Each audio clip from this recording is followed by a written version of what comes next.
So you don't. We're getting spam on Twitter because I've been on Twitter.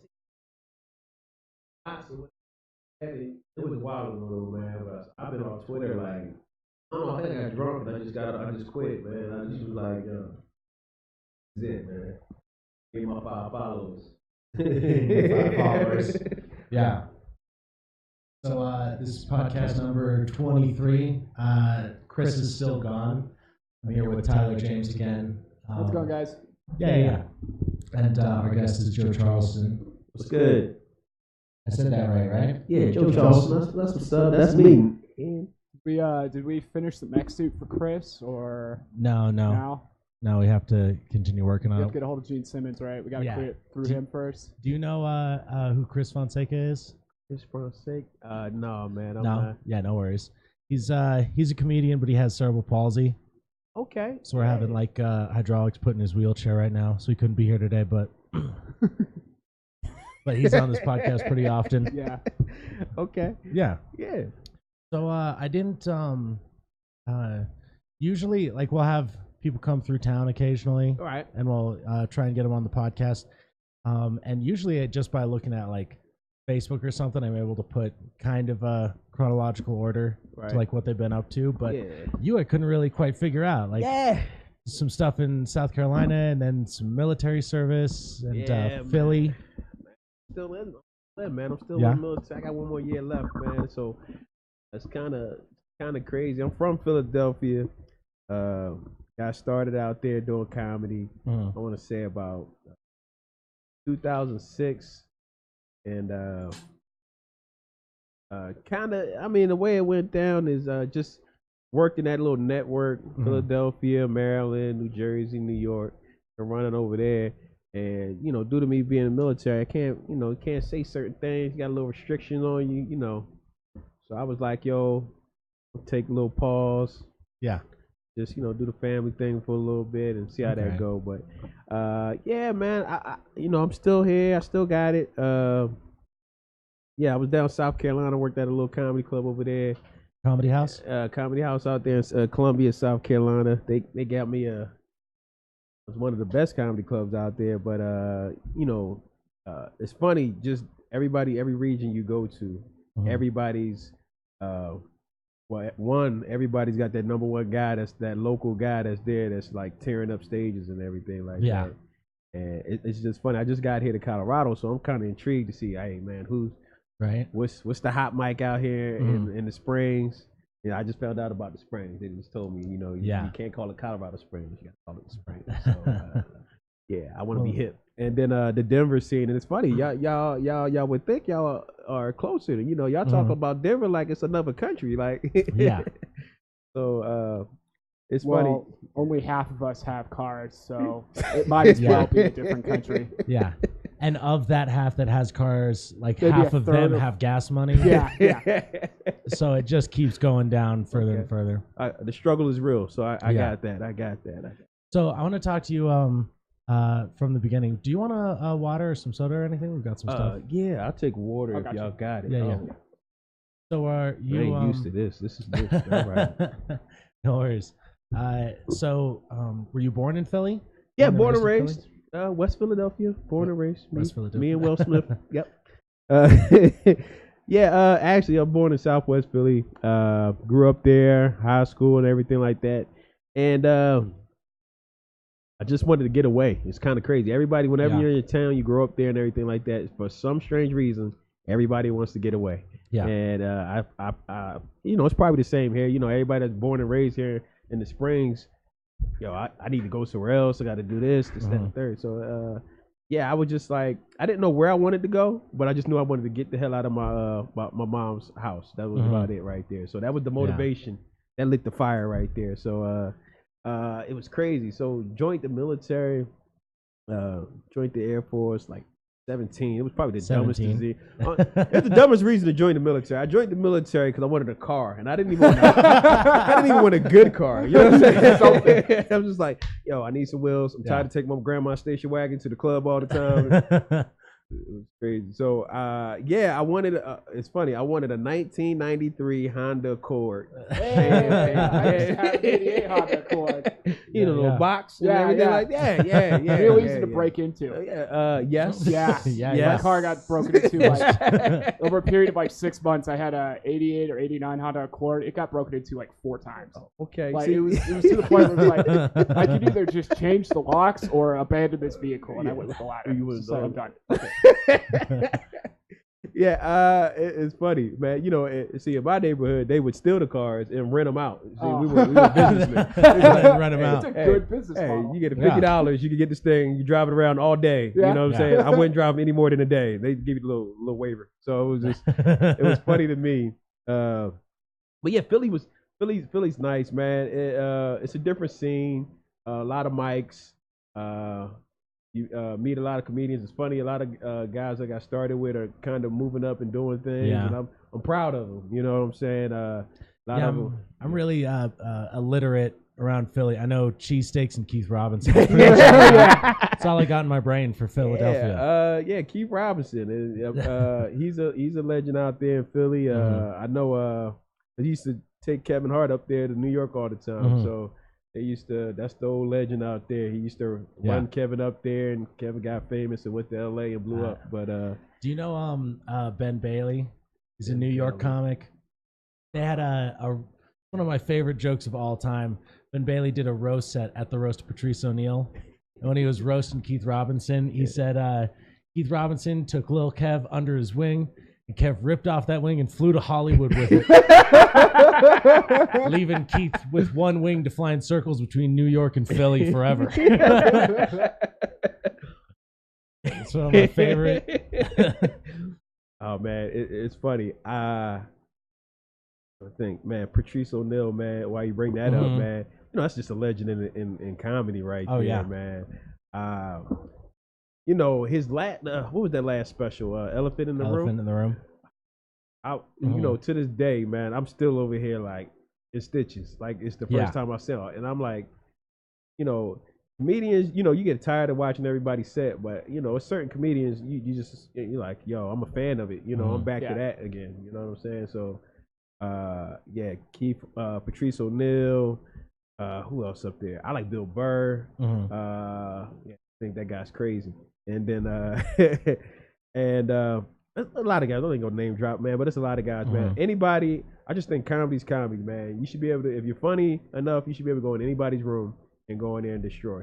And it just doesn't matter. Doesn't matter what the crowd is. Hey, whatever. We all got something to laugh about. So yeah, I've said before.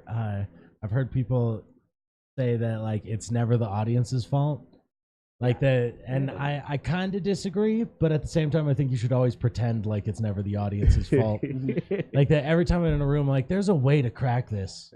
I did a biker gig with Chris, right? And I spent my whole 10-minute set, like no one gave a shit. People are yelling at me, and I was like, "There's a way to do this to win back this audience." And Chris goes up and he has the same thing. Yeah, he's bombing, but his closer is he talks about meeting Ozzy.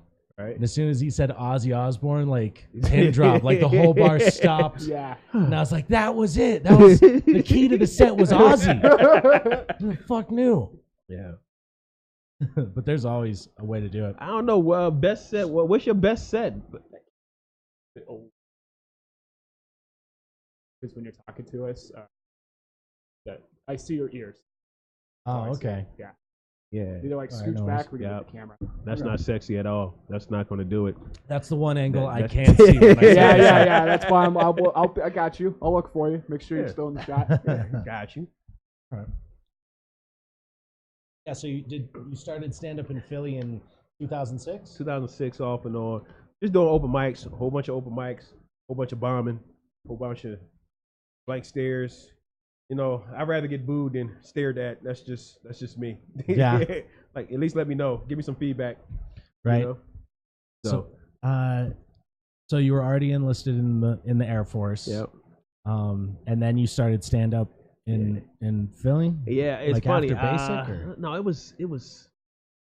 See, man, this was like 2005 or whatever. I was deployed overseas, and I was in the desert. And they had a USO tour come through, and I was like, oh man, these guys are awesome, man. Yeah, cool. Came over here to tell us some jokes and everything like that. I was like, cool. But they bombed all three of them, and I was just like, oh, this is horrible. Yeah. I was like, no, I can do this. And then and it gave me the confidence, but you shouldn't take somebody's bomb and try to just promote yourself or whatever. So I tried to go back to Philly, and then I bombed, and I was like, I think they gave it to me. And it's still their fault. It's still their fault. Their bomb is so bad. We were just talking about that as like, is there a bigger insult than when you bomb so bad at like an open mic or something that you start to see other people start signing up? Yeah, right. I could do this. It isn't that hard. Yeah, man. Comedy's fun, man. So open mics, you gotta cut your teeth and just stick with it. I mean, nobody's gonna come out headlining from the jump. Everybody started from somewhere, so it's really just practice makes perfect, man. Because the more you do it, the more confident you get up on stage. You start with a 5-minute, 2-minute set. At that, go up to 5. Oh man, I can do 10. Oh man, 15. Oh, I can do an hour. Now I haven't gotten to that hour yet. I'm right there around 30, 45. But man, it's just you want to just keep growing and everything like that. Like I seen a lot of guys. I don't know, man. Just kill. I seen guys improv and kill. I seen impressionists. I wish I could do impressions. Are you an impressionist? No. You got that face, like you got that face. You got that face, like I got the Muppet face. You got the I got the voices. Yeah. No. Ladies, I'm here. I don't do impression. No, I look like I sell jokes for soup or something. Like, okay. All right. Yeah. Nah, man. What else, man? Comedy, man. So how long you guys been doing it? I've been at it 2 years. Yeah. I've been at 3. I've been telling people 3, but I was in a shit relationship, and I think I'm just gonna start not counting one of those years and just go back to 2. Like I've been doing it for 2. Yeah. Because I spent a year just fucking stagnating. Control Alt Delete. Just get that right on out of there. Just delete that whole. Just tell people I've been doing it for 2. Yeah. Because when I tell people I've been doing it for 3, some of them look at me like, "Really? You've been doing it for 3 years?" So I'm like, well, I had a coke war I was dealing with for a year, so that kind of got me away. Nobody counts the ugly ones. Nobody counts the ugly ones. Yeah, that's why they're ugly. Yeah. So, did you, what is it? How much time did you take off for Family Man? Man, how did that happen? How do you get from there, from Philly to there? Philly. So then I was doing shows. Actually, man, it's crazy. It started out like an accident, man. I had a guy that would promote shows, and he said, "I'll give you $1 for every ticket you sell." So I was like, a whole $1 for every ticket? I was like, how many tickets you got? He's like, I got. I was like, yo, I got 200 tickets. You can get $20. I was like, all right, shit. Yeah. Where do I sign, Mr. Barry Gordy? Oh my goodness. I was like, but I couldn't sell the 200, man. I think I sold 50. And I got like, you know what I'm saying? It was like 50. I got like $5, and this motherfucker was, it was crazy. I don't know if I could curse on the show and everything. No, go for it. Yeah. Go for it. It goes up on the internet. Oh, no one gives a shit. Nobody gives a shit. All right. There's a guy. Oh shit! It's about to go down. There's a guy who books in town, started booking comics, and he's kind of stealing from the comics a little bit, like cutting how much they're paying him, pocketing the rest. Right. And he was like, if I only pay him, I can afford to pay him 100. I'm gonna cut that down to 50, screw him over. Yeah. And he doesn't realize that most of the comics he's booked are like, I would have done it for 3. Yeah. Right. Yeah. And need 4 to drive here just to gas. But like, So what's the craziest gig, like, as far as like low paid gig that you went to? I got a couple. Low paid gig. I got some bad ones. Yeah. Yeah. Some road gigs. I've been talking. Been telling this story about I went and did a biker rally not too long ago, so I've been telling everyone about that one because it was a shit show. Right. We go to this biker rally in Cheyenne, Wyoming, and I'm like, as we're driving there, I'm seeing like guys like golf shirt, like really expensive bike, like hobbyists, you know? Right. I'm seeing them driving around, like that's what I'm thinking. This is gonna be some convention hall or you know, guys measuring dicks with how nice white people. Their bikes. Safe white people. Yeah. No, we get there. We start to get up to the compound, and that's a compound. All right. Yeah. That's. I don't know what you call it. Yeah. I don't know what the hell you call it because the fence was made out of like stolen road construction signs and whatever else. So we start to approach it, and there's a woman on the side of the street with a leather jacket that says "Property of Pipes," and then we drove like another block. And there's a couple guys sitting on motorcycles, and one of them, this big fat one with a long beard down to his dick, his jacket said Pipes. And they're like, you know, he didn't get that nickname because he's got a beautiful singing voice. No. It's probably because he's got like 2 dicks and he hit a Jew with a pipe once, and they're like, that's hilarious, your pipes now. I love nicknames. So it was the whole gig was just that. It was kind of like Mad Max setup because the stage was a semi that they cut a hole in the side of. Like the whole place was made of stuff that you found. Yeah. Oh. And or stole. Yeah. Okay. And so it's a couple different bike gangs, but like there's a main one that's running it. And the main one is kind of a Mexican bike gang. Oh, okay. But they have, you know, some of these offshoot like Nazi bike gang brands. I don't even know what they're all called, but everyone's drinking, having an all right time. But it's a barbecue, all right, and so there's like little kids around. So even any material I might be able to do to make the bikers laugh. Yeah. Now it's like there's a guy with a swastika carved in his forehead, and one of his eyes is like all white, and he's standing next to a 6-year-old girl. Like, you say those terrible things in front of my 6-year-old daughter, my pure white 6-year-old daughter. So there's nothing. I can't do anything. Yeah, can't wait. Yeah. How did Chris do there? Chris bombed too. I did. Okay. That made me and my buddy Corey, who went up before him, feel a lot better. When everybody bombs, yeah. He's been doing it for like 30 years. Yeah. So when we couldn't pull it out, and he bombed too, we're like, oh, thank God. It's all of us. It's not us. It's the audience. Yeah, I got you. Yeah. It's the audience. So that's the last one I came back from.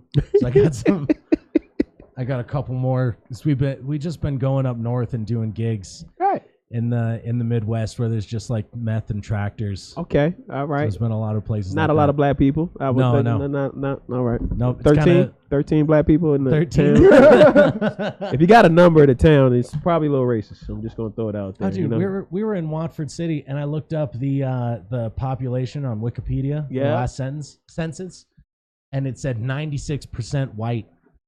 And I was like, what's the other 4%? It's like, it's just Daryl? Daryl the 4%?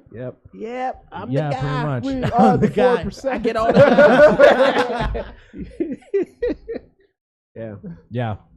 Oh, man. I think my worst, I did a strip club, and that probably was not where you need to do comedy. And, how are you going to compete with titties? Yeah, exactly. I've had to compete with titties. It's impossible. It's I like it was like I was with somebody at the time, and it was still like, not only does the audience have to compete with the titties, but I'm realizing I have to compete with the titties now. Like, I don't even want to do stand-up. I just want to watch you dance. Like, I'm not going to make no money, and I'm a mom. Like, this shit is... Might as well give myself blue balls while I'm at it. It's my factor. Yeah. So where'd you have that gig? It was in Delaware. Went down there. The promoter was just, he had a epiphany, and he was just like, I got it. Comedy, titties. Oh, this place will be packed out. I don't know if they're gonna listen. Shut up, Joe. I was like, all right, cool, whatever. How much do I get? You get 2 beers and $25. I was like, well, I'm in. Obviously. Did you keep the $25, or did you just put that right back into the establishment? Yeah. Supporting the single mothers. Yeah. Really the single mother fund, yeah. But yeah, that was my struggle back in the day. But I talk about that a little bit. You know, now that I've matured a little bit more, and you guys, you know, put a limit on the strip club. You know, don't go in the strip club with more money than your age. So that's a good fucking. That's a good sound advice. Yep. 30 years old, you got $30 to play with. That's it. You won't have anything. You can have fun all day. Yeah. Just giving out ideas, guys. If you're 100, go nuts. Yeah. See, but That's retirement. Yeah. Oh man. Yeah. Then where? Philly. Then went down to South Carolina. Got stationed down there, and then that's when I worked at the Comedy House for like 3 years. And it was cool working at a comedy club versus trying to get on at open mic and everything. It was a different experience. Like, you got to show the fuck up on time and actually be responsible. You know, you can't just be drinking, getting up on stage and doing whatever. You got to actually have some type of, hey, it's a show. There's a light. You got to get the hell off when the light comes on. So it's just funny with the structure to it. Work over there for a couple years, and then I was overseas over in Guam, and it was cool doing comedy over there because it's like you're in the Pacific Ocean. You're over there, Hawaii, all of that stuff right there. And I'll tell you, comedy's universal. They wanted to laugh at anything, just like people over here in South Carolina, Colorado want to laugh. So it's just universal how people just all around the world just want to laugh at something. You know, hopefully it's good, but you know. You're talking about the light. I've been hosting a mic for a little while, and I've noticed the difference between somebody who's been doing it for a little bit and somebody who's just started is the kind of attitude they give me when I give them the light. Somebody's been doing it for a while, they get the light, they nod, they get off stage. Somebody else who hasn't been doing it for a while, I give them the light, and I immediately receive attitude. I'm like, what the fuck do you mean it's my turn? I have to get off the stage? Fuck you, man. Like, there's only 20 more people trying to get up on stage. Yeah, right? Sorry, we only got an hour and a half, and we're not trying to be here all goddamn night. Yeah, there's every once in a while there's someone who will come to this mic, and I'm half tempted to like, they're at 5 minutes over. I'm just gonna walk up with the light and put it in their eye. Right. Like, I can't take this anymore. Oh man. But so what years were you working at the Comedy House, and then when did you go to Guam? All right, so 2011 through 2014, I was at the Comedy House, and it was cool working with a lot of working comedians. Yeah, because South Carolina, it seems like they would come through there on their way to Atlanta or Charlotte or on their way down to the Florida circuit and everything like that. So it would be a lot of comedians just coming through, and it's a good network. You know, basically, shut up, Joe, stay in the corner. They're going to go in there and be funny. Yeah. You do your 10, get the hell off stage. Don't forget the promos. Yeah. So, what is it? You just kept like a host spot, so you always had work coming in for that? Host spots, and then a featuring, and then just traveling around. Like you said, every neighborhood you go to, just, hey, what's the circuit around here? So, South Carolina would go to Charlotte. They would go to Atlanta. They would go down, well, some of them wouldn't go nowhere, and then wonder why nothing's happening. You got to get it.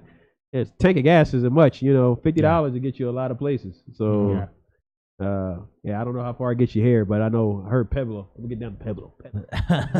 We just did a couple of shows in Pueblo, and the town's deserted. Like, I don't know what happened there. Okay, but we walked up and down Pueblo. Like, I was downtown Pueblo, and like, I'm in the heart of downtown, and every shop is closed and boarded up. Yeah. Oh, shit. Except for Gloria's, the strip club, which had, like, lights and smoke pouring out of it. They're doing great. That business is booming. You could smell it from across the street. It was amazing. Or maybe it was John that was like, Pueblo is the only city in Colorado where the entire economy is powered by liquor stores. Yeah, the entire city. Yeah. Like, that's the only way people make money in Pueblo is the liquor stores. Yeah, I go down to Pueblo every once in a while, but it's kind of a trip. It looks like everyone just disappeared from the city, like the Rapture or something. Yeah. Shit. So this is like Walking Dead, like the first scene. Yeah. We were down there with me, John, and Bree. Went down there. We're about ready to leave. We all did bombed for the most part. We're about ready to leave. My buddy John, who is a very loud Filipino. Very loud, especially when he's drunk. Oh, so loud. He's talking to everybody and their mom after the set. Even though it bombed, he's still just like, I'm rubbery. But he's sitting there talking to these people, and there's the shows at a bar. There's a liquor store right next door, and the liquor store, it was midnight. The liquor store had just freaking closed, and these two homeless guys come up and they're like, "Hey man, we got here before the liquor store closed. We'd like to really get in there." And the dude obviously hasn't done this before. With the confidence of somebody who owns a firearm, is like, "Get the fuck away from the door. Don't cause a problem for me." Like, me and Brianna are trying to, like, get in the car and leave, and John is, like, completely oblivious to the fact that we all might get shot right here, right now. Like, it was terrifying. Yeah, it just meant Clint Eastwood from Gran Torino. Yeah. That guy. Yeah, it was that. Store. Yeah, it was terrifying. Machete. Yeah, that's kind of what the fuck it was cool. It was funny too because the homeless guys, this wasn't their first rodeo either because they weren't even famous. They were still banging on the door like, "Let us in, man!" And this guy's like, "No, get out of here, dude." I'm sitting here like, "Can I take a ricochet right now? Can I take a ricochet? I think I could take a ricochet." A ricochet? Man, it's funny. The homeless. Y'all talk about that. The homeless out here in Colorado is fucking outstanding. I don't know where. They got signs. I saw this guy out here, and he had a sign that said, "Hey, struggling dad, blah, blah, blah." I was like, I felt hard. Then he had another sign that said, "We take donations, $2. I was like, I didn't know there was a number on how much I got to give. I was like, oh, fuck, $2? I mean, what happened to spare change? Spare change used to work for me. Right? Get a whole bunch of spare change. You take the shit to Coinstar. I don't know. Got a lot of issues, man. Yeah. A lot of issues. I think, you guys... fight. Who you guys got in the fight? Are you guys like McGregor fans or Mayweather fans or fuck that shit altogether? I don't know. I'm not really a fan of either. I think McGregor's gonna. Yeah, me too. I think McGregor's gonna win. Gonna pull it out. Yeah, he's there. I could see it in his eyes. He terrifies me. Like I could just. I don't know. Like I played sports for 10 years. I played hockey. Like after a while, I'm able to just like, especially when I was playing in my prime, like I had this ability to just look at somebody and tell whether or not I should actually be intimidated by him. Right. You know what I mean? Yeah, I get that. Everybody sizes somebody up. Like, I'm good. 5 rounds. Yeah. I don't really know what it is, but I think I met like 5 people in a row who are like, Mayweather's gonna win hands down because he's the greatest. Yeah. And I was like, you need a better reason than he's the And I was like, it makes me think that, well, they don't know what they're talking about. Yeah. So just go the other way. Right. Yeah, right.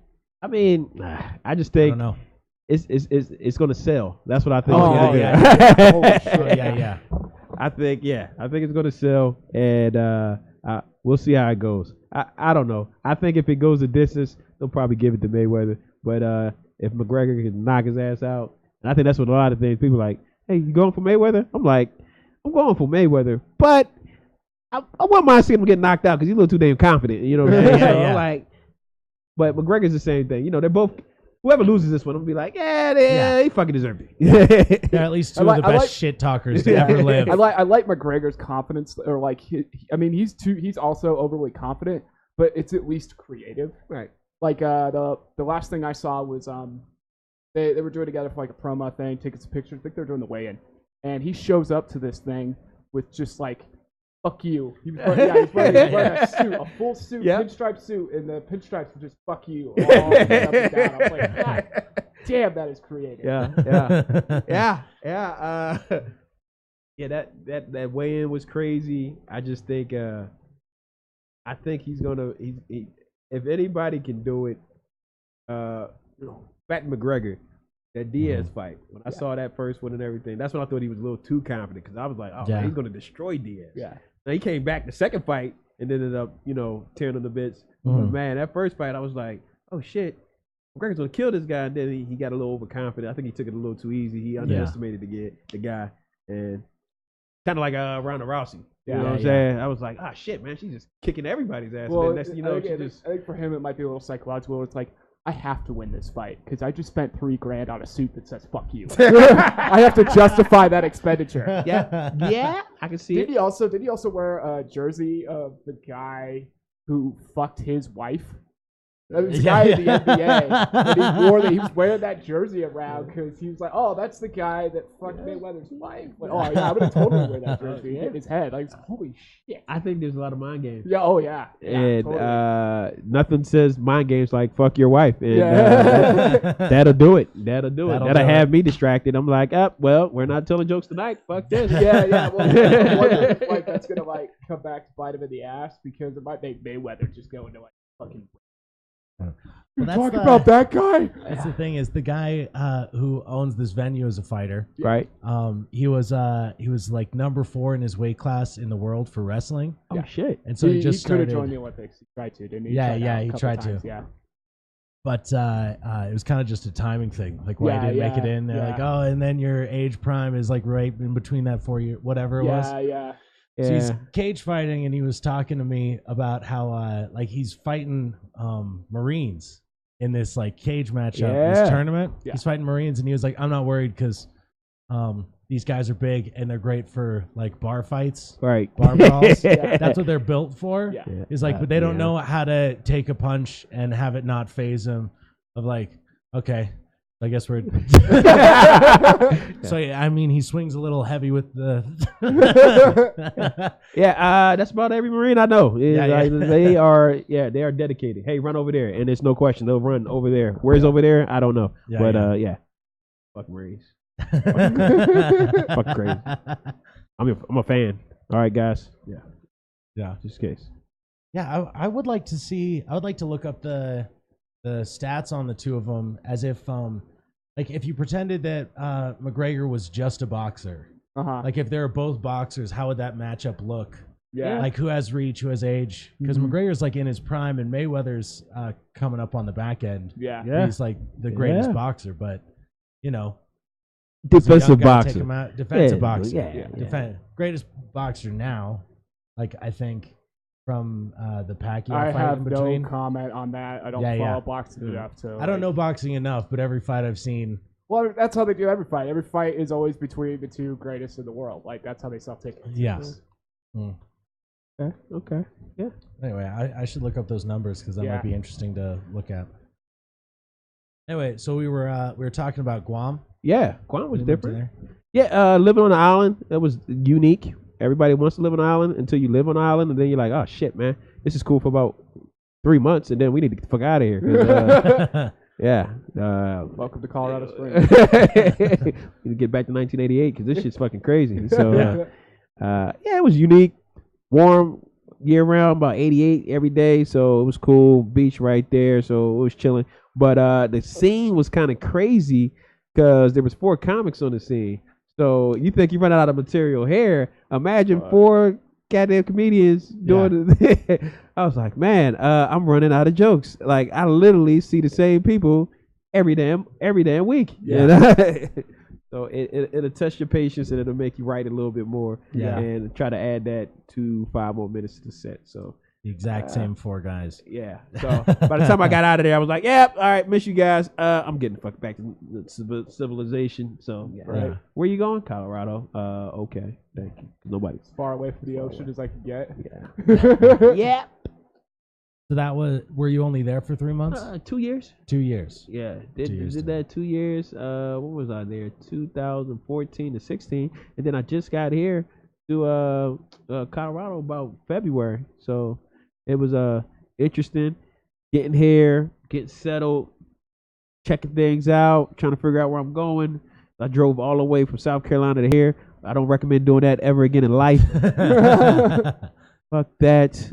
How long did that take? 24 hours. That was bullshit. So we broke it up. I think I did it like 2 days or whatever like that. But yeah, obviously I-20 goes a long damn way. And no person needs to actually drive that and witness it. It's on a map. I don't recommend driving that shit. Right. Got to Mississippi. No, I got to Alabama. They started having a whole bunch of dental fucking billboards. It's funny, I used to drive and like look at the billboards. I drove by Talladega. I thought that shit was bullshit. I thought it was just a movie. Apparently that's a real life fucking place. It's a real life fucking place. I didn't know. How about that? I was looking for Ricky Bobby all day. What else? If Talladega's real, then maybe. What else, man? It was cool, man. It was cool doing that little trip, going over there. I couldn't do it with kids. Me and my wife, we did it and everything like that. That was fun. But no, I'd probably kill them. Probably they might have made it to Mississippi, and then I had to get rid of them. There's not enough movies and iPad in the world. Yeah. Just sitting over here. Oh shit. Can we drink? Why not? Who's going to fucking pull us over? Nobody's out here. Yeah. Nobody's on I-20. You can drink and drive all day. I'm just throwing it out. The vultures aren't going to pull you over. Yeah. It was crazy. Like getting stopped by a tumbleweed. Yeah. Was it? So did you fly the kids with you? Is your whole family with you? Well, the family. I'm stationed out there now, and the family they come out here summertime, man. It's kind of crazy. Joe Charleston was a wild boy back in the day. You know what I'm saying? So my kids they spread out all over America. You know what I'm saying? Like the Marines. Yeah. Nah, but they came out here. They like Colorado. They came out here for the summer, and the first thing they said was, "Where's the black people?" And I was like, "I don't know. Let's go to Walmart. That's where they're at. If you need confidence, it's in Walmart. If you want to know the demographic of your city, it's in Walmart." Yeah. Right. Yeah, I moved here from Washington State, and I said the same thing. I was creeped out because are you working up at the Air Force Base? Yeah. Way up north? Yeah. It's really white. Yeah. Really white up there. Yeah. 75% in this city. 75? I thought it was about 85, but I was going to go there. But we come out every once in a while. Yeah. For the 2 weeks of summer y'all had, I don't know. Is it over? I don't know what this is. Oh yeah, Colorado weather. You'll have to get used to that. Yeah. Because it was like 90 at one time, and then it went down to 30, and I was confused. I was like, why is the weather playing with me or whatever like that? I think it was February, wintertime or some shit like that. Yeah, it's fucking crazy. Yeah, it's ridiculous here. So you've been here since February now? Yeah, I've been here February. They took me up the incline, and I think they tried to kill me. I think that was the first thing. That's the first test of Colorado. See if you're going to make it. The incline and see if you die or not. Yeah. That determines what kind of person you are in the city. Like, okay. Either people who do the incline or you're people that don't. Okay. Obviously, we don't. Right. Everybody that's from here don't do that shit. We don't. Yeah, we don't. Yeah. It's like everybody that's from there that don't do that shit. Hey, you going to Philly? Oh, man, let's get some cheesesteaks. All right. Nah, we don't go there. You don't do that. Yeah, I met people tourists who come through. They're like, we're gonna go up to Pikes Peak, and I never did that shit. Never. Been here for fucking years. I've been to it. Yeah. The Cog. What the fuck is that? What? The Cave of Winds. I've driven by it 100 times. I'll never go in there. I'm intrigued. What do people from the Springs do for fun, other than just bash the tourists? Do meth. Let's see. Very good at what is it? Hiking, some hippie shit, and then justifying their drinking by making it seem cooler than. We only drink microbrews. Microbrews to support the local. Those two. Oh, okay. Yeah, a lot of weed here. Apparently, y'all stamped that. I was like, cool. All right. Well, can't touch that for a little bit, but hey, might make a return trip. Hey, you never know. But it's crazy how y'all legalized it. I'm just mad y'all put the casino way the fuck out nowhere, but you got the weed everywhere. Yeah. But you put the casino in the fun place on the top of the fucking mountain. But you got the weed everywhere. The weed's everywhere, but the fucking casino. What a gamble! You might have to fight a wolf on the way. Weed's so easy to get here. But. Like, no, we needed that up there and probably one down here, man. What the fuck is this? I think I'm gonna open up a casino. That's what I'm gonna do. Fuck it. Yeah. Go fund me. Oh, that's the way. Yeah, there you go. Yeah, I would love to own a casino. Right. Like Robert De Niro. Do the shit. It didn't end up too well for him though. No. It still looked fun. Yeah. If you cut out the last 10 minutes.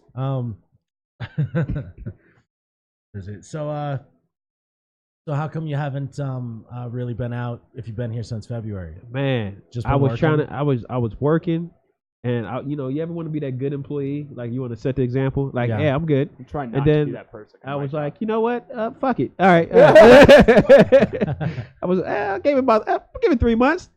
Fuck that shit, man. Try at comedy or try at your job, but there's no room in life for both. You have to pick one. Right. You gotta make a decision. It's like. I downgraded. I went to a job where I don't have to try. Right. I'm not going to be like, I always have that problem where I'm like a super workaholic. Right. So like I've gotten to this point now where it's like, no, I need to find a garbage job that I don't care about so that I can actually focus on my comedy. Otherwise, I will never write jokes again, and I'll just work at Burger King for the rest of my life. Yeah. I'll be the manager one day. I'm telling you, man.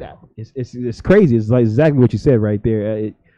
Juggling all these hats and everything like that, man. It's trying to be, oh man, I want to be I want to be a comedian, but I ain't got enough time to do that, write jokes. But I want to be on the road. But shit, I got to get to the job at 6 a.m. Man, I did a whole bunch of that, juggling back and forth, man. And you know what? I ended up tired. And I was tired. Yeah. Yeah, that's the way to do it. I work for myself doing a bunch of different stuff so I can keep my schedule open to do stand up, but still at the same time sometimes I have to work like a 16-hour shift and then drive somewhere to get up on stage. And it just drained of life. Be expected to bring all the energy. Do your material. Oh my goodness! You run concrete bags up a hill all day. I can see why comics like cocaine. I get it now. Now I get it. I've been up since 4 this morning. Hi guys. Yeah. I would get those. I used to get those like waves of tired. Immediately when you like have a second to relax. But I would get that on stage. Because if you bricklay all day and then run concrete bags up a hill all day, and then I'm gonna be late for my spot, and you get in the car and drive stressed out. As soon as I get up on stage, like just power down. I made it. Oh fuck, I made it. But it only pays off whenever you're killing. Like if you're killing, the energy's there. You're just like, oh shit, man, I'm killing. I'm off of fucking 3 hours of sleep. This is fucking crazy. Let's go. Dick jokes. Dick jokes. So have you been doing stand-up since 2006 pretty regularly, or have you had to take some serious breaks?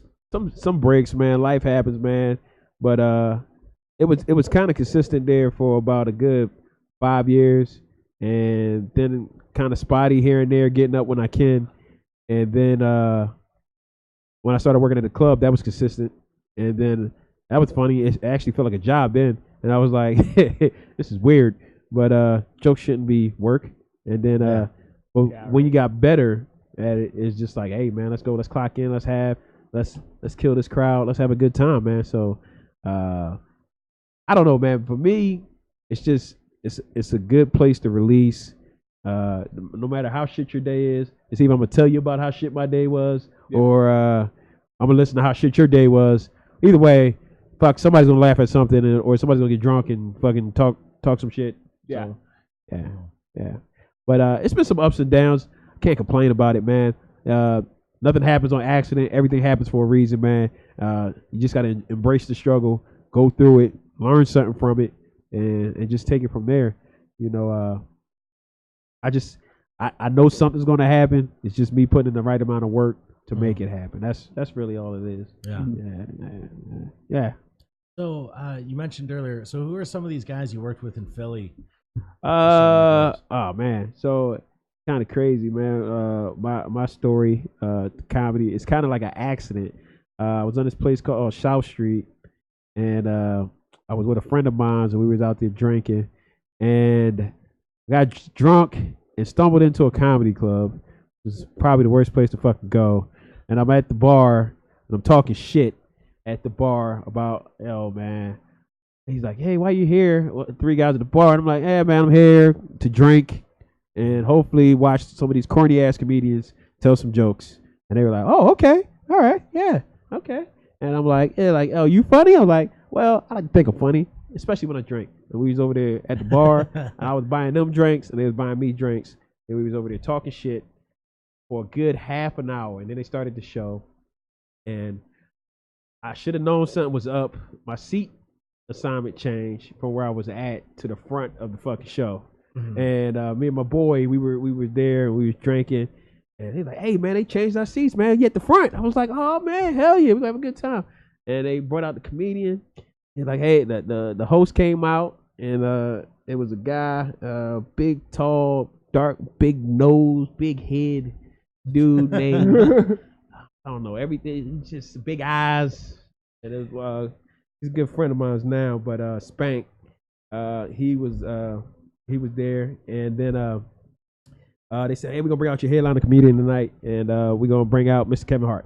And Kevin Hart came out on stage. And it was kind of weird because I just talked shit at the bar with a little dude waving his feet at the bar, and I didn't know who the fuck. drunk as shit. And he said, you the funniest person in here? And I was like, oh shit, I don't know who the fuck is this. And yeah, he spent about the first 5 minutes roasting me at the fucking show. And I took my licks, and after the show, he was real cool. And Spank got with me after the show, And he just said, you was funny at the bar, man. If you do that, try coming out to open mic next week and trying to do it. And he gave my friend his number. And I got drunk. I was drunk as shit that night, man. Came home. And my boy came up to me. He's like, yo, Joe, man, shit, man, you was funny, man. I was like, what the fuck you talking about? He's like, yo, they gave me his number. I was like, who number? It's like, yeah, Spank. They gave me Spank number. He said, come back for the open mic. I'm saying, open mic? What the fuck are you talking about? And then he's like, yeah. Oh, you don't remember? I was like, yeah, I don't know what the fuck you talking about. He's like, yeah, you were at a comedy club. You was talking a whole bunch of shit. And we almost got thrown out of that motherfucker, but they thought you was funny. So they said, come to open mic. And I was like, oh. So went there a little while later. And next thing you know, just started doing open mics. And they started working it. It was just weird. And Spank was real cool. They came down to South Carolina, and we kept in contact.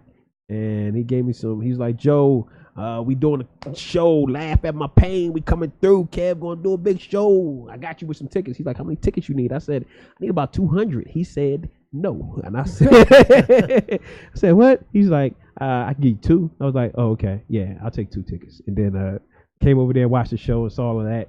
And it's just funny how it started, seeing things back in the day, and how everybody kind of knows each other in that Philadelphia market.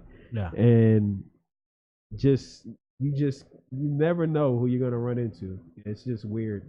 And that literally was by default. And then I just started trying open mics and shit. So it's been fun. And then but Philly comedians got him, you got Michael Blackston, Touré, Pat Barker, I'm trying to think of the Helium guys, Chris Cotton, Monroe Martin, he was on Last Comic Standing. I think he won it or whatever like that. And then Derek Gaines. And there's a whole bunch of guys up in New York. So all us Philly guys, we got tired of Philly, the Philly scene. So guys started branching out. If you're going to get, everybody tell you, if you're going to get big, you got to go to New York or LA or something like that. So we started going to New York and running up there and trying to get on and everything. And it's just, everybody wants to get on. So it's hard. It's a fight. It makes it difficult for you to get on there. So, you might see, headliner comedians open up over there. So it's just, that New York grind is just crazy. So try that for a little bit. Just up there, that family life just took a little toll a little bit, and then I went down south. A little too much. Yeah, if I'd have known to pace myself and not try to be out on everything and be out all the time, it probably would have worked out a little bit better. But I mean, it is what it is. It's a lesson. It's just keep on getting up. And you might bomb tonight, might bomb tomorrow, but you ain't gonna bomb. Well, hopefully you ain't gonna bomb forever. If you do, it might be time to quit. Yeah. Like, shit, this has been 6 months. 6 months, dicks. Oh, shit. The funny might have been gone. I think it was those shoes I had. Yeah. It was probably the shoes. It definitely was the shirt. Yeah. But, yeah, man. Comedy's been good to me so far, man. And then started getting paid a little bit, and that's always good. Whenever you get compensated for your craft, somebody respects you and thinks that, hey, you're good enough that I should give you money, even though they're making money off the damn thing anyway. But I mean, look, I'm not going to get into it. But yeah, man, I'm having a good time, man. Yeah. So what is that club they have up there? Which one? Philly? Yeah, Philly. They had the Laugh House. Laugh House closed, and then they opened it back up, I think, a little recently. But Helium is a club over there. That's they got it just depends on what genre of comedy you want to do. You want to do urban, you want to do mainstream, you want to do. They don't have blue collar. No, they don't have that. Impressions. But yeah, you got there's like 3 clubs in Philly: Punchline, Helium, and then Laugh House. And then it's a whole. It's funny because I-95 runs up all of that, so you can literally go from Baltimore, DC, Baltimore, Maryland. I think it's the same thing. Shit. All right, DC, Baltimore, Maryland, and then hit Philly up, and then shoot up to New Jersey and Delaware. I mean, in New York. So it's just guys just make that run, and they just every day. It's just crazy. Every day. Yeah. And then I like down south. Down south was cool because Atlanta is a real popular little neighborhood right there. That scene out there in Atlanta's crazy. They got a lot of mics. Somebody said something about 50 mics in a week. Really? I'm over here like, that's crazy. Just jumping from place to place. That's more than Denver. Usually. Yeah. Way more than Denver. They'll have two. Denver, you might have like 2 open mics tonight plus like an actual show. Yeah. So multiply that by 7. That's like maybe 25 a week. Yeah. Maybe. It's double. Yeah. Yeah. It's just crazy how certain scenes. Yeah, New York is ridiculous, and like I remember going up to New York, getting there at 12, telling my family, "Hey man, shit, sorry I got there so late." They're like, "What? We about to go the fuck out now?" I was like, "What the hell do you mean we about to go out?" Yeah, so it's just crazy. Yeah. But anyway, yeah, man, guys, we have done this. This is crazy. So who am I in the company of as far as headlining comedians that've been here? I'm not a headliner though. Yeah, we haven't had a lot of people come through. They just opened this place, like a year ago maybe. Okay. And then they had some problems with keeping it open. So now I'm meth. Yeah. Yeah. So now I'm kind of trying to like run it and open it up again, try and get some more people through. Oh yeah. We had Dwight Slade come through. We had a couple guys that I don't even know their name or remember. Kind of a blur. Yeah, shit, we got you guys. So that's number one. That starts that off. But, yeah, we got open mics coming out and some. We had a lot of comics come from around the state. Like there's some guys in northern Colorado that are really good, like Vincent Vigil. Yeah, Vincent Vigil. One of my favorite. He came down here and did a show. Pablo did a show here, didn't he? Yeah, Pablo did. Yeah. Pablo Francisco. Yeah, Pablo Francisco. Yeah. Oh, shit. So, who else? What, you got Denver, you got here, Pueblo. Where else is the mic set? So is it just those? It's literally those 3 cities. That's it. Yeah. For the most part. I mean, there might be some stuff like in Fort Collins or Boulder, maybe. Yeah. Might be a couple up there that we haven't really been to. Those are grouped in my head with Denver. Yeah. So it's pretty much it's north of us. So it might as well just all be in Denver. Even Pueblo is like I probably would drive down there. 2, and now one of them is pay to play, so now there's 1 maybe. Yeah, they're charging for. Yeah, they're charging comics now to go down there and do time, and it's just like what you wanted to give us the gat like. I've hosted that mic, and I've watched some of my friends like headline that mic. Okay. Nobody gets paid, not a fucking cent. And to me, it's like I get it. We're all poor here, but like, could you at least have decency to give us $5 for gas money? Gas money, yeah. You know, I don't think we're asking for that. Yeah, or a beer, and now it's like, no, now you have to pay to play, on top of not getting paid. Fuck. Yeah. I'm going on strike. Yeah. We'll talk about whoever that is after the show. Yeah, that's.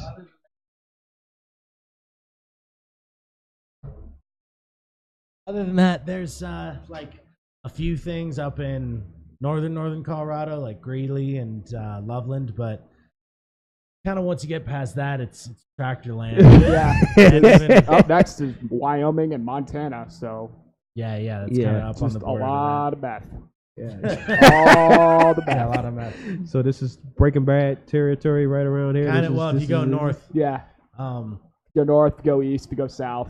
You stay central. Maybe not as bad, but like it's either weed or meth here. I watch Live PD for entertainment value. Yeah. I don't know if you watch that shit. I just aspiring. It's a cop show. It's like Cops 2.0. It's like the updated version. Oh, okay. And they're always, in different neighborhoods, the pockets. Like they're in Utah, like slamming motherfuckers.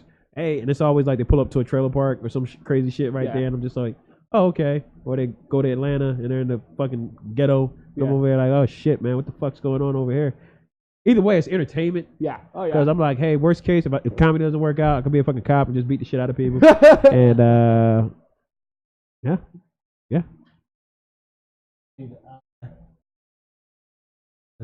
Your best bet around here is in the Springs, and then by far the Denver scene is doing really good. I mean, even on a nationwide level, Denver scene's kind of crushing it. Yeah, because it's always been New York and LA. And Chicago was number 3. Right. It used to be at Chicago, yeah. It still is for the most part, but now Denver's really starting to compete with Chicago for that number 3 spot. Yeah. Like it's kind of insane now.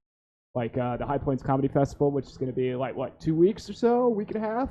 Yeah. End of the month. That's going to be a fucking big goddamn deal this year. Year 5 of that, and We got some big names that come. Like one of my goals as a comic eventually is to fucking get. Right. Yeah, like that. I want to be on that goddamn. I see people my age who've been doing it for longer. They're getting on that. I'm like, oh, that's fucking attainable. Like I could do that. Like So, yeah, Denver is a poppin' city for comics. Yeah, I want to try it just to see where I'm at, get my feet in the water, and see where things stick over here. Figure get my feet wet over here in Colorado Springs, and see how everything pop out. Hopefully, have a good set out here. But just branch out, just hit all of it, man. You just can't stay local. You gotta go to where the mics is at, man. We were talking about here last week how like Colorado Springs is a good place to cut your teeth in the anonymity of the city. Just fucking 500,000 people. It's kind of closed off to itself. Yeah. Right. So you kind of go anywhere else and no one knows your name. Yeah, but nobody knows who can the fuck get you are. the basics over with. Yeah. Right. Yeah. Hey, man. Anytime you get up on stage is a good time, man. So hopefully I learned something from it, man. But yeah, man. Good time, man. This is what I'm talking about, man. Yeah. What was I just thinking about the something with Springs Comic? Yeah, you're coming in at a little bit of an odd time because the scene here has been pretty stagnant and at sometimes pretty awful. Yeah.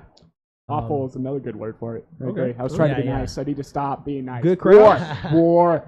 Gotta get back to that war mentality. Yeah, so there's so it's gone between like decent and awful since I started here, but it's just now kind of starting to pick up. Mm-hmm. We have a few places that are opening up, like the Dab Lounge is a place been doing stand-up for a while, but they just started getting some really good shows to come in and whatnot, and I wouldn't recommend their open mic yet, but the shows are good. Yeah, the shows are real good.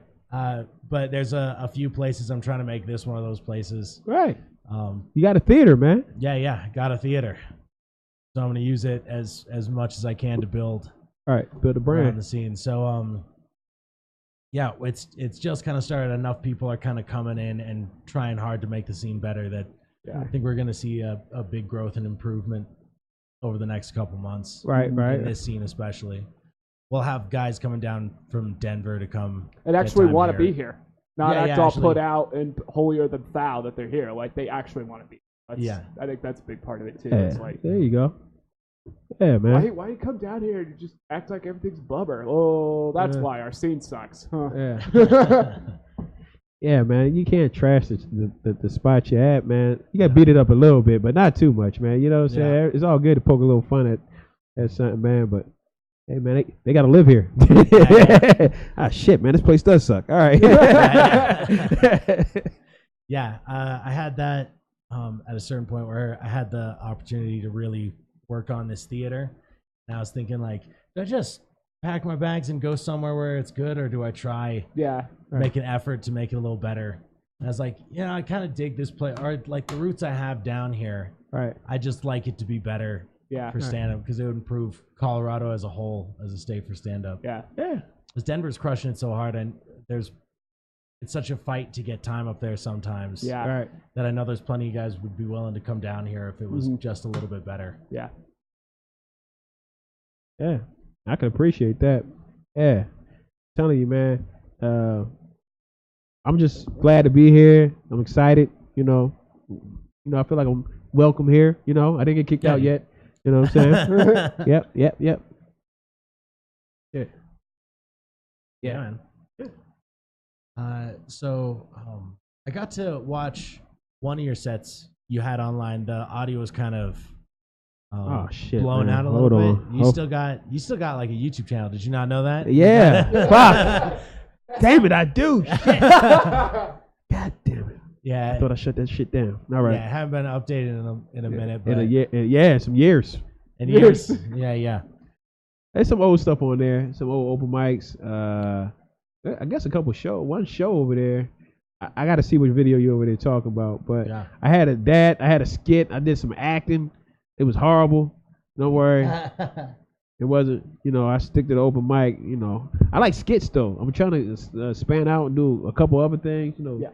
Skits. I like the little short comedies, like as far as 3-minute skit or something like that, 2-3 minute. Oh yeah, that one. Yeah. Comedy House.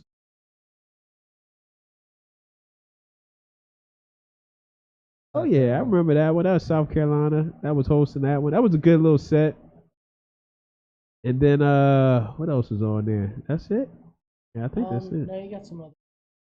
You got your channel up. Yeah, I had my channel over there. I got roasted by a couple comedians. Oh yeah, Joe Charleston on YouTube. Yeah, that's still up there. So I had a couple of that.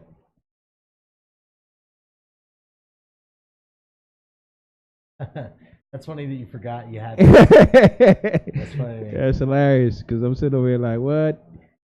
Yeah, we had a whole bunch of stuff. So that was Helium. Yeah, what else? Meet Joe Charleston. That was like a promo joint I shot. Yeah. And then a couple of guys just around, a couple of comedians just got with me. And it was fun, man. It was a good time. And I think I was having a good time with that at that point right there. And I was just always going. And I think I got a little burnt out over there at the end. But, you know, you can't get burnt out. You got to keep plugging. And, you know. So we'll see. Yeah, still a little funny. Still got a little sun in the tank. So how do you write? Do you have a process you're going through? Because we've been talking to a lot of people about how they write. I'm really interested in the methods and how they produce stand-up in a different way. So it's really just throw spaghetti at the wall and see what sticks. Right. Are you a stage guy? Like you write on stage? And I go out there. I come out with a topic, basically, and you know, kind of the same formula in threes and everything like that, but kind of have a topic or idea where I'm going with and see, because I mean, I feel like we're all talking about the same thing. We're just delivering it in different ways. And have a topic, write it down. I try it out with the audience a couple times to see is this something they want? Is this something they want? And I'm just not delivering it right, because you know, if you bomb, it ain't just a bomb. Hey, did you bomb because you didn't have no energy? Did you bomb because you were just staring at the titties in the front row? Did you? what was it? You know. So and then you know it was. I used to have like these audio tapes, whatever like that, and listen to that. Yeah. But then when you know guys, the cameras got a little bit better, and you use your cell phone and everything, and record your set and see. Ah, shit, man. I say a lot, or you know, crutch words, or. Or I haven't moved in 15 fucking minutes, and me and the wall have been best friends for about an hour or something like that. You know what I'm saying? So just little things that you pick up on that, hey, maybe I can pick this up. It's funny, I watched a couple different guys, you know, Dave Chappelle, like I said, Bill Burr. Just think that dude, where his mind's at is fucking crazy. And then Louis C.K., I just like, and the old stuff like Eddie Murphy, Carlin. I just think, you know, where they were going with it kind of sets the foundation of how you should start in comedy or whatever like that. Even Lenny Bruce, I like listening to the history of comedy. Actually, it's kind of weird how it's progressed to where it's at now. You couldn't say a lot of this stuff back in the day. Now you can just say whatever the fuck you feel like, and it's all good. But you know, I want to know the first guy to come up with that crazy ass joke. You know, it's just interesting to me. So I'm a fan of it. I try to get out there and do my thing, and I'm also it's just everything, all comedy, man. I'm just trying to find my niche and find out where I'm at. Stand up. I like having a good crowd. You know, just having that club packed and everybody having a good time. That's a good feeling, man. Just to be a part of that, whether you're hosting or headlining. You know, you remember those. You know, well, you remember the ones you don't. Yeah, I remember all of them. I remember the good ones, but I remember the bombs a whole lot more than I remember. Can't forget the bombs. I'm just like, fuck, man. Shit. Yeah, it's been a couple crazy, but I don't know, man. Maybe it's the water kicking in. Where are we at? Yeah, you got. Or I was talking about writing. I've been asking a lot of people how they generate material. So you don't write anything down. Are you able to just? I got a notepad. No, I got a notepad, and got like 10 of them, and I almost don't like looking. Right. We're doing something right. I almost don't like looking at the old stuff, but it's a learning process. It's like, I was doing that. I did a roach joke for fucking 2 years. Goddamn, like, I did nothing else. It was just funny to me where my mind was at that point in time, and I think I was just talking. Basically got up on stage and talked about a lot of my frustration at that point in time, or a lot of the stuff that just stuff that I knew the crowd would react to. I think like one of my open mics, I just did something because my family was in the audience. And I knew that I did a threesome joke just because my mom was in the audience. And that shit went over. That shit went over well. They were dying. They weren't dying at me. They were dying at my mom fucking laughing at this. Oh my God. Oh, yeah. Yeah. Yeah. Shit like that. I think I went for shock more than anything. But some type of premise, whatever you're going over with, and then wherever you want to follow up or wherever you want to lead. But it's funny where things go. And I think comedians, man, we PTSD is real. Because I wake up in the middle of the fucking night and just have a notepad and I write some shit down and then wake up a couple hours later. What the fuck? It's fucking serious. What the fuck am I supposed to do? Spaghetti and fucking dominoes. I don't know what the hell I'm supposed to do with this shit right here. But I'll wake up 1, 2, 3 o'clock in the morning and just weird shit pops in my head. And I'm like, I'll have like a vision or some shit. Yes. And you should go in there and try that on stage. Yeah. And sometimes it works. Sometimes it doesn't. But I was going through some old notebooks once to see if there was anything old in there that like maybe I could make work now or the different perspective. And going through like, and I see I have my notebooks with like a table of contents on it. Fucking crazy. Yeah. So I'm going through that and I see one down that's like Cocaine Jesus and the Flying Dogs. And I'm like, what the fuck was that joke? So I open and turn to that page and the page is titled Cocaine Jesus and the Flying Dogs, and underneath it says don't forget. Just fucked myself. I had no idea what the hell. That itself though would be a good bit. Like just that. Yeah. There doesn't even need to be, just the process itself. Like, you always got news. You can always go back to that. News, current events, all that shit. Fucking world's crazy. Yeah. You know what I'm saying? There's a lot of crazy shit going on right now. I don't know, man. It's funny. I actually wanted Donald Trump to get elected president, not because I don't like his politics. I just knew it would be great for comedy for 4 fucking years. Mm-hmm. And it has not disappointed me at all.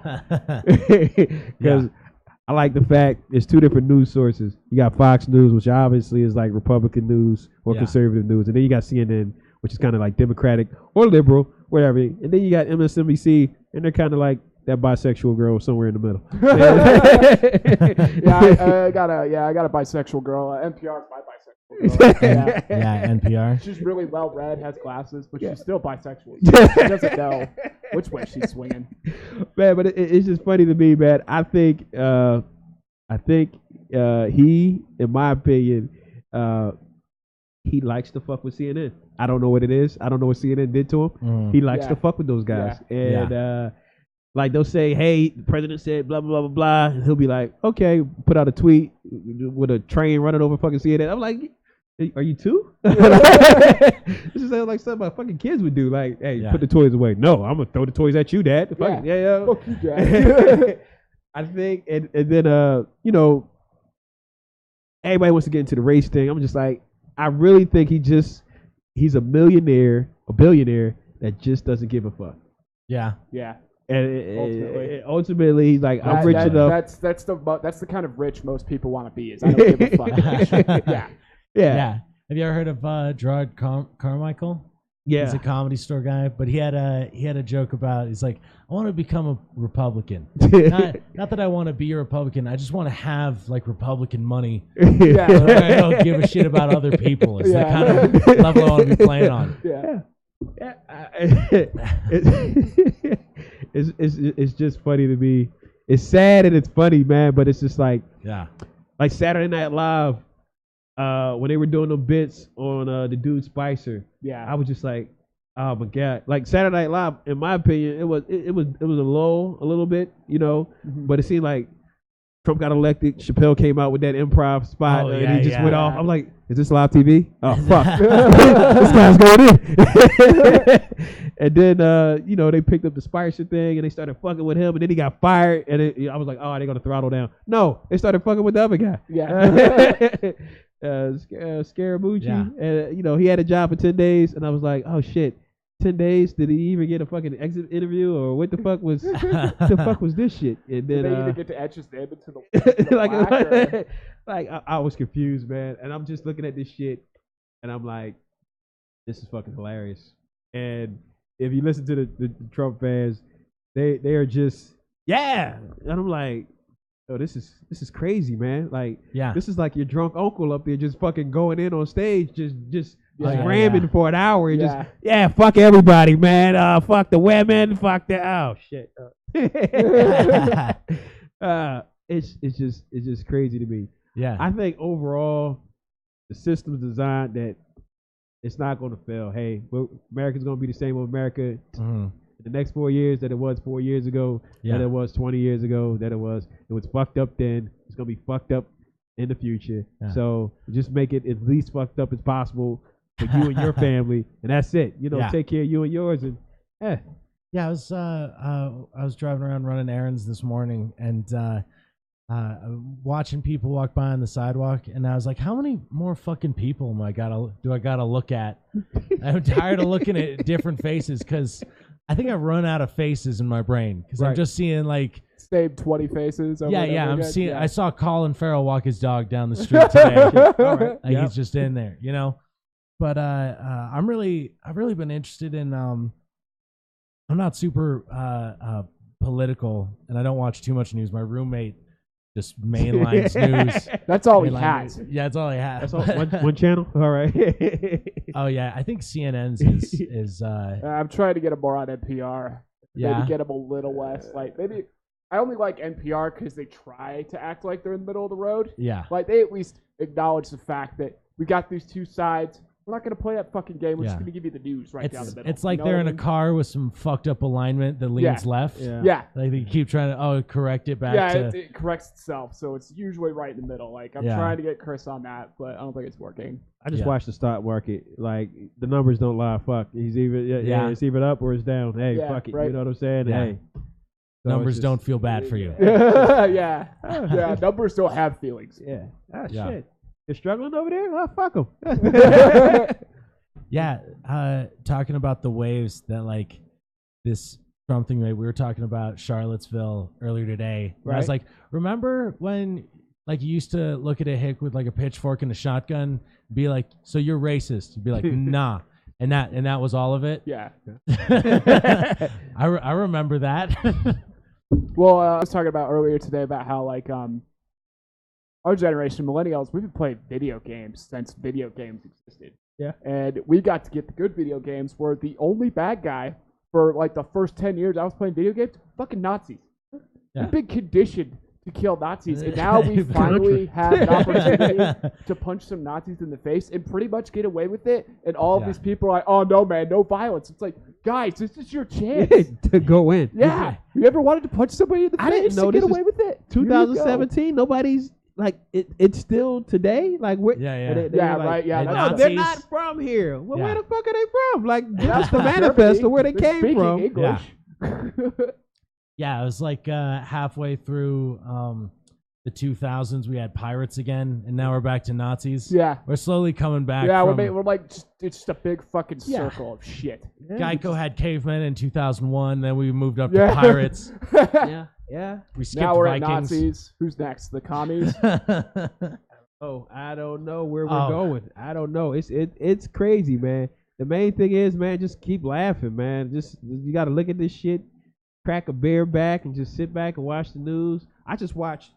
I literally flipped Fox News for about 5 minutes, and I flipped to CNN for 5 minutes. That's fucking perfect. Just beautiful. Yeah, just to see the difference. Just to see the difference. And I'm like, yep, he's doing everything perfect. Oh my God. And they're like, we hate this guy. I'm like, what the? It's the same numbers. Like, somebody pick a narrative.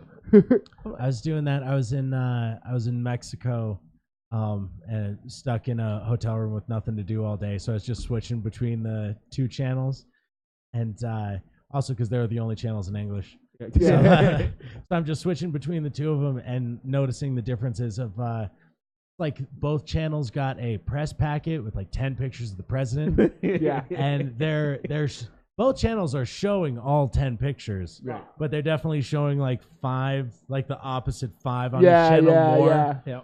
Like on Fox, they're showing him like in his new commander-in-chief uniform, like staring into the sunset. And then on CNN, they got a have picture one, of him where his toupee blew off. He's running down the tarmac. Got something in his Air Force teeth One, trying to find it. I just like how they put the co-hosts on the shows, like it's 4 of them, and they put the 3 Fox guys, and then they put one guy that was obviously from CNN. So he doesn't stand a fucking chance. It's 3 against 1. This shit's just not fair. It's not fair in wrestling. The most nerdy, beta-looking, sniveling liberal they can find. Like, oh, man. You're great. We want you to come back in. They just beat up on You think so? One of us. Yeah, man, it's crazy, man. I don't know. The news, fuck, man. Yeah, we're almost getting ready to wrap up. I usually wrap up the thing like 7:30 to 8, and then open mic kind of starts at 8. Okay. But I gotta run in there and clean a little bit beforehand and set up the room. I could set up the room if you need to. You want to set up the room? Yeah, I can do it. Okay. Yeah. Yeah, you want it there? Okay, I'll do that. You want to do that now? Yeah, go. Okay, bye, everybody. Oh, man. You are helpful as fuck, man. I tell you right now, goddammit. All right. Suck whatever dick. Whatever dick you got to do to feel useful. It's like that's the probation period. You got to give them. Yep. I know. Yeah, I fucked up because I've been working on this place and doing a bunch of repairs and new paint jobs, and I'm not good at none of that shit. So, yeah, I stare at you. That's what I do for a living, so it's coming in handy right now. But I think I fucked up because I killed all the spiders in there, because this is an old theater that my buddy just bought and started running. So I've been fixing up, trying to make it look new every day. It's just me working on it, so it's taking some time. But I killed all the spiders. I think I fucked up because then, like, the next day we had a bunch of flies. It's Colorado summer. So now I've been trying to kill all the flies too. So shit just popping up out everywhere. Yeah. If it's not one thing, it's another. So I was having him go clean out the fly traps because that's disgusting. We're talking about how it was a good show. Oh shit. Yeah, come to the show. I don't want the first thought when you walk in there to be like, someone might have died in here, and they're underneath the stage, I think. Yep. Oh man. All right, chalk line. All right, cool. Yeah, chalk line. First 48. Yeah, working on a place. I haven't really done this before. I've been working on fixing up houses and whatnot, so the skills are kind of coming in handy now. Okay, yeah. But at the same time, it's painted a big mural of Richard Pryor on the wall. Yeah. In like black and white. There we go. And half of the people that have come in thus far have been like immediately like, oh, Richard Pryor. And the other half of people that came in were like, I didn't recognize him because it's black and white. So his skin's white. It's got a big black outline. Right. It's like, who the fuck is that? Shit. Yeah. Fucking Dave Chappelle? I don't fucking Dave know. Chappelle. Yeah, I got to put some more work into it. Yeah, Chris and I just met Dave Chappelle. Yeah? As I guess Chris used to tour with him. Yeah. Like back in the day. Right. Chris is my roommate. He has cerebral palsy, like pretty severely. Right. Cerebral palsy. And so we get in there, and we went and saw him at the Belco Theater up in Denver. And we get back into the green room, and Dave Chappelle, by the way, both Chris and I are sober. He's been sober like 5 years. He used to be a lush when he was doing stand-up. Right. Probably why he's less known now. Too many club owners like, we don't want him back. He's a little too wild. That guy's dangerous. Yeah. It's hard enough to understand when he's sober. You just dump booze on that. Yeah. So we get into the green room, and Dave Chappelle is like, everybody listen. this is Chris Fonseca, one of the funniest motherfuckers on the planet. Oh shit. He's like, show some respect. And Chris looks at me like, it's like, I'm still being a dick to you tomorrow. Nothing's changed. I don't give a fuck what Dave Chappelle said. Give a fuck. But then Dave Chappelle pours us both a shot of tequila, and like the most expensive liquor I've ever seen came in some crazy shaped bottle, right, with no label. I don't know. That's good money. Yeah. It's crazy. So now and he doesn't drink, but he was able to pass it off to her friend. But now I'm holding a drink that I can't pass off. So I was like, well, now Dave Chappelle just poured me a shot of the most expensive drink I've ever held, and now I have to go in the bathroom and pour this down the drain. Great. It was a great moment. Good talk. Yep. Yeah. If I ever came close to drinking again, that was it with Dave Chappelle. Why wouldn't you wanna? Thanks, Dave. Thanks, Dave. He was the coolest. For testing his morals. You know what I'm saying? Yeah. But at least you stuck to your convictions right there, man. Yeah. That's respectable. Right. I'd have got drunk, but it's all right. His Air Force. I don't know what else you do.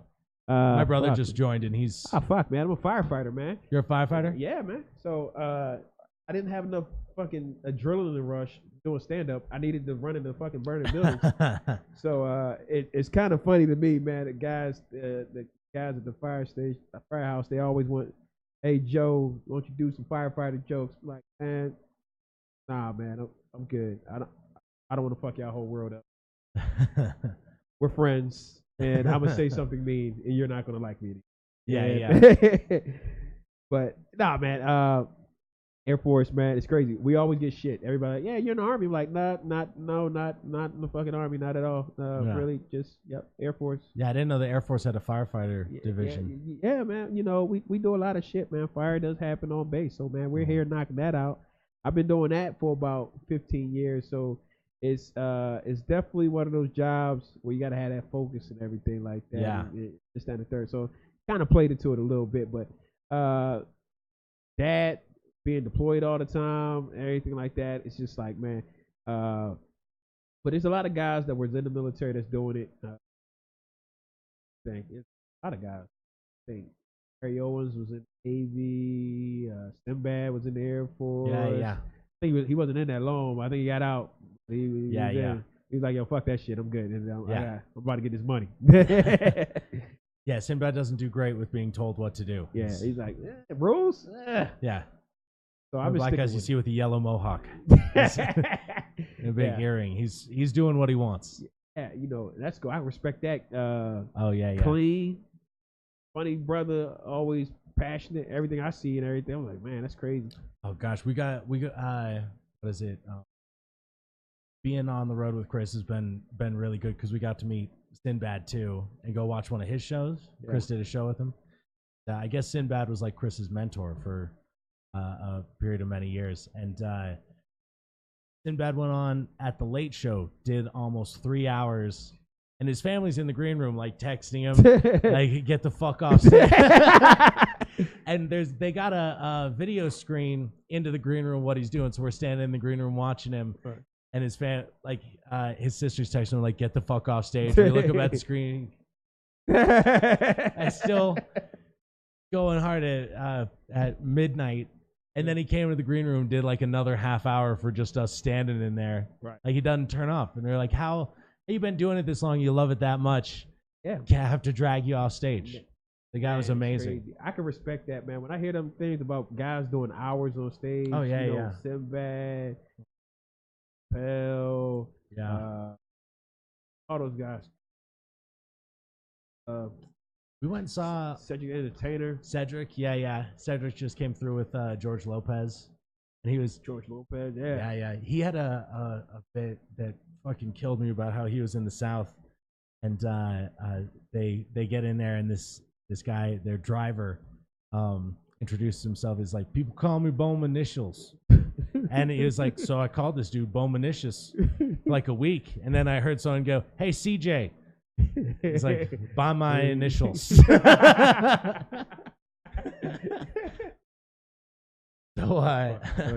he was fucking funny. We saw Arsenio Hall, too. Absolutely destroyed. I didn't, he's always just been a TV show host in my mind. Right. You know, I never really knew him as a comic, but he was hilarious. He absolutely crushed it. Like people be like Charlie Murphy. You know, a lot of Charlie people know Murphy. him from like Chappelle's Show and a couple little movies here and there. Man, Charlie Murphy was hilarious. Man. Oh yeah. He was on the road with Donald Rollins for a long time. Yeah. Both of them. Yeah. Donald Rollins, Ashley Larry. Yeah, they yeah, that we saw him. He crushed it. He leveled the room. So much energy on stage. Yeah. And it's crazy. It just to crazy. see them do that's motivation is be like, hey man, I want to get to if not that level, but just it motivates you to want to be better. You know what I'm saying? So yeah, what do you think about Bill Burr's last special? Because I've been getting some I don't know conflicting opinions on it, but I fucking loved it. That was which one was that? That was Walk Your Way Out. I didn't see it. And you didn't see it? Texas? I didn't see it. Or no, Nashville. Yeah, I saw the one he did in Boston. Yeah. I'm Sorry You Feel That Way? Yeah. Yeah, that one's great too. I was sitting over there like, you had me. Yeah. So, but I seen him come through the Laugh House. What to be an all-black comedy club. This dude just came through and destroyed. Yeah.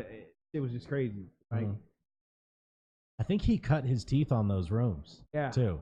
It just makes you stronger or whatever. Like yeah. Black people don't like to laugh at shit, so it's just it's just a tougher. I'm not gonna say tougher because it's just a different atmosphere. It's a different game to play. Where you go to a comedy show in a mainstream room and everybody's there to laugh and everything, and the people you go to an urban room and it's just a little different where we want you to make us laugh. This is just a different way of. It's the same thing, but it's just a different way of doing it. Like they're gonna give you. You're not trying to laugh. Right. They want you to make them laugh. They want you to make. It's the effort thing, I guess. So I seen them.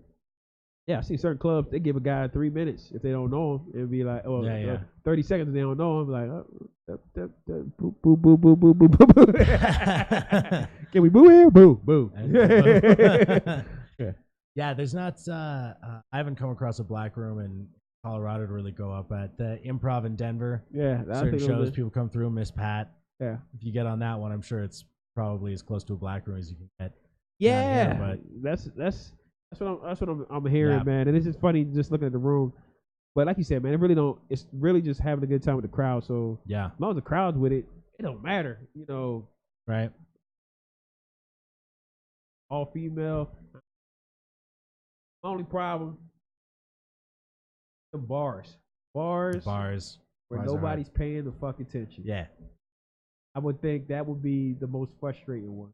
Because, I mean, if you cut your teeth and you can get the bar to laugh, you're obviously doing something because they're not even paying attention to what the fuck you're talking about. Yeah. Which means that you can translate that to a comedy club where they actually paid to come in here and witness that. Yeah. And you can kind of control the crowd and get them to go where you want to go. If you perfect that bar scene, we'll be in there. I don't know. In my opinion. Right. Yeah, bars are hard. There's a bar here that does a weekly mic that I started looking at it as like if you can just have quiet by the end of your set, you're killing there because they don't want to listen. You have to fight them the whole way. So if you can get laughs too, you're killing it. And so how about here, man? How many? I mean, y'all get a lot of big crowds out here for the Pecan Theater. We have for the shows, not so much for the mic. That's what I'm trying to grow. Bring in because it's a little out of the way over here. Right. But once you see the theater, it's a amazing room to perform in. Oh yeah. So I'm trying to bring the audiences here. I've got some different communities like the music community. I started letting them do some shows here in a way. So everyone who comes out for one of those will now know this place exists. Right. And word of mouth. Yeah, word of mouth. So because I think once people just know this place is here, right, they'll start getting people come out for the more shows, more open mics. Yeah, I mean that sounds. I mean, it's cutting it at the ground roots and everything like that, and just coming up from there. It starts with that first 5 people, 20, 200, something like that, and then next thing you know, you gotta do 2-3 shows. We're like, oh shit, man, we gotta do 8, 10, 12. What the fuck? Yeah. Pack them out, fight them off at the door. No. Yeah. Well, it's really cool you're here. I'm excited to see you around this scene and stuff. Thanks for coming out and doing this. I appreciate it, man. I'm glad you checked your Facebook messages because yeah. I was like, let's give this a shot. The worst thing you say is stop spamming me, and then no worries. Usually we'll cap it off with like some plugs or something, but you just started going up again. Yeah, man. I just started. Only plug I really got. Check me out on Instagram, Joe Comedy 215.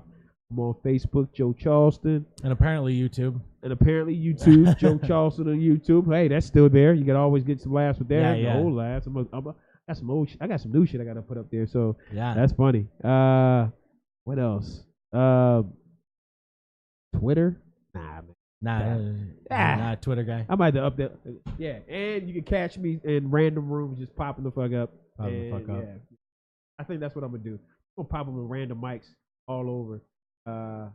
Just cut my teeth with that, and then run up to Denver, and then just go wherever the mics take me, man. You know, it's just network, talk to everybody. Everybody knows there's six degrees of separation or some shit like that. You know, so yeah. We got Chris is celebrating his 5 years of sobriety. So we're doing a show here at the Pecan Theater on the 20th. Okay. This next Sunday. We're going to be up in Denver. I don't even know if I'm on that one. Got a show at Comedy Works up this weekend before that. And we're going to be in San Antonio and Houston the last week of September. We're going up. Oh, yeah, I also got a class on joke writing taught here at the Pecan Theater on the 30th, a Wednesday. I'm excited for that. There's a lot of new people joining the stand-up scene lately, and you know, no one really teaches you like how to write, like just the joke basics, right? You know, some basic shit. So, hoping some people come out to that. Other than that, I think that's pretty much it. Right. You made it all the way through this. Thanks for listening.